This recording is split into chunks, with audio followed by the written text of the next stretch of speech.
कसं जशी खारीची कथा होती तशी शबरीची एक सर्वात महत्त्वाची कथा आहे. कथा साधी आहे पण त्यातलं मॉरल खूप मोठं आहे, खूप ब्रह्मज्ञान आहे. कसं कथा साधी आहे म्हणजे शबरीचे कोण गुरु असतात ते देह सोडायच्या आधी सांगतात की प्रभू श्रीरामाचं दर्शन याच जन्मात तुझं होणार आहे. म्हणजे तुझा भगवंत, तुझा गुरु, तुझा परमेश्वर तुला याच जन्मी भेटणार आहे. त्यामुळे शबरी रोज सकाळी उठून स्वतः तयार होणार, काय घरातले आवरावरी करणार, आपण पाहुणे येणार आहेत ना बाबा, गुरु येणार आहेत, अंगण झाडणार, मग जंगलात जाऊन फुलं घेऊन येणार, पायघड्या घालणार रामासाठी, मग ती बोरं तोडून आणणार. त्यातलं बाबा आंबट बोर असेल तर असं आंबट बोर नको द्यायला म्हणून त्यातली ती जी आंबट ती चावून टाकून देणार. हे त्याचं रोज चाललं होतं. आज उद्या परवा एवढंच नाही, 6 महिने गेले, वर्ष गेली, 5 वर्ष गेली, 10 वर्ष गेली, अशी अनेक वर्ष ती रामाची वाट बघत होती. आणि तिला विश्वास होता की गुरुनी सांगितलंय की प्रभू श्रीराम तुला याच जन्मात दर्शन देणार आहेत. कसं आहे की ही कथा साधी आहे की कधीतरी मग ते राम येतात आणि मग ती कहाणी आहे. रामानं ती बोरं देते, त्यातली ती अर्धी चावलेली असतात, मग राम ते खातात आणि ते पुढच्या प्रवासाला निघून जातात. ही कहाणी संपली इथे. पण ह्याच्यातनं शिकण्यासारखं काय? कहाणी साधी वाटते. बघा, आयुष्यात काही करायचं असेल, तुम्ही काय अध्यात्म करताय की तुमचं काही प्रोफेशन आहे की तुम्हाला एखादं रिसर्च करायचं आहे, तर सर्वात 2 गोष्टीच फक्त लागतात. त्याच तुमच्या पिलर्स आहेत, पाया आहेत. माणसाच्या ते पाया आहेत, पिलर्स आहेत. ते म्हणजे श्रद्धा आणि सबुरी.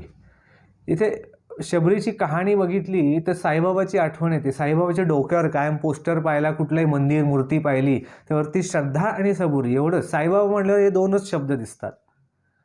तुम्हाला आयुष्यात समज अध्यात्म करायचं असेल तर श्रद्धा आणि सबुरी, पेशन्स, म्हणजे बिलीव्ह आणि पेशन्स, या 2 क्वालिटीज आहेत. हे 2 पिलर्स आहेत तुमच्या अध्यात्माचे. हे 2 गोष्टी असतील तरच तुम्ही अध्यात्मात प्रगती करू शकता.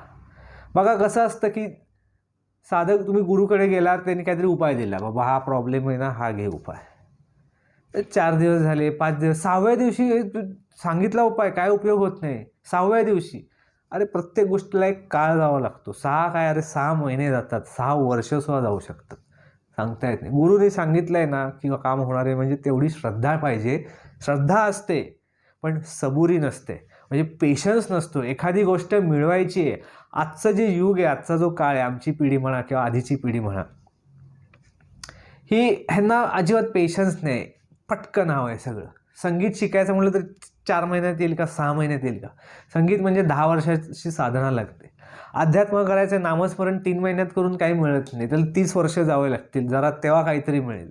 ध्यानधारणा करायची तर अख्खा जन्म जाईल तेव्हा काहीतरी मिळणार आहे. गोंदवलेकर महाराजांनी एका नामासाठी अख्खा जन्म दिलाय बघा, एका संतांनी. तुमचं आमचं काय, आम्ही काय घेणार ना आणि किती घेणार. त्यामुळे श्रद्धा आणि सबुरी, पेशन्स.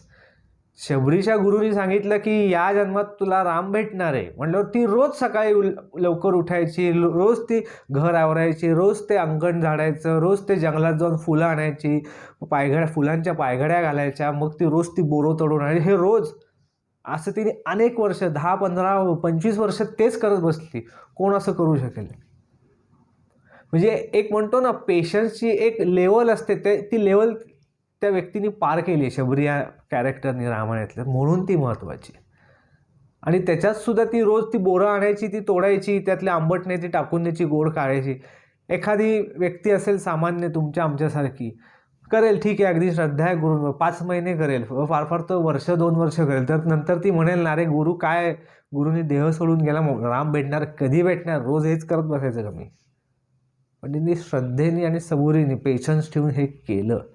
तर हे शिकण्यासारखं आहे. दुसरं एक सर्वात महत्त्वाचं, शबरी ह्याचा अर्थ म्हणजे शबल ब्रह्म. शब्द हेच परमेश्वर आहे.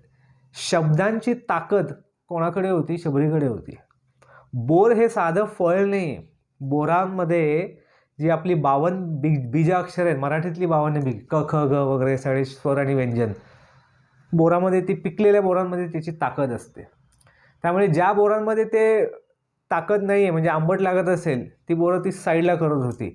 मुळात तिने बोरं चावून दिली. चावून म्हणजे ॲक्च्युली ते गोड आहे का आंबट ह्याच्यापेक्षा तिच्या शबलब्रह्म, शबरीचा अर्थ शबलब्रह्म, शब्दांची शक्ती असलेली व्यक्ती म्हणजे ती शबरी होती. ॲक्च्युली विषय असा आहे की राम अवतार आणि नंतर कृष्ण अवतार. कृष्ण अवतार हा अगदी पूर्ण अवतार असं आपण म्हणतो, पूर्ण ह्युमन अँड्रॉइड म्हणतो आपण तसं. त्याच्या आधीचा राम आहे, रामाकडे बरीच शक्ती त्याचा जन्म झाल्यानंतर त्याला मिळाली. बरेच इन्सिडेंट्स घडले, बरेच गोष्टी घडल्यात, तिथून त्याला ती शक्ती मिळाली. तशी 52 बीजाक्षरांची शक्ती कोणाकडनं मिळाली तर ती शबरीमलेकडून. शबरीकडून शबल ब्रह्म म्हणजे 52 बीजाक्षरांची जी ताकद ही ती जी बोरं दिली तिने चावून दिली, ती मुखातली तिने ताकद रामाला दिली.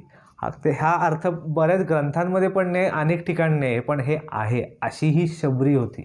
त्यामध्ये हे साधं कॅरेक्टर नाही की एक किंवा साधी कथा नाही. या शबरी म्हणजे सगळं तुमच्या आयुष्यात तुम्हाला काहीही मिळवायचं असेल, काहीही करायचं असेल सक्सेसफुली, तर एक लाँग टर्म विचार करायला शिकायचं आहे. हे शबरीकडनं शिकण्यासारखं आहे. त्याला खूप जास्त पेशन्स लागतो आणि तुमचा स्वतःवर एक विश्वास लागतो.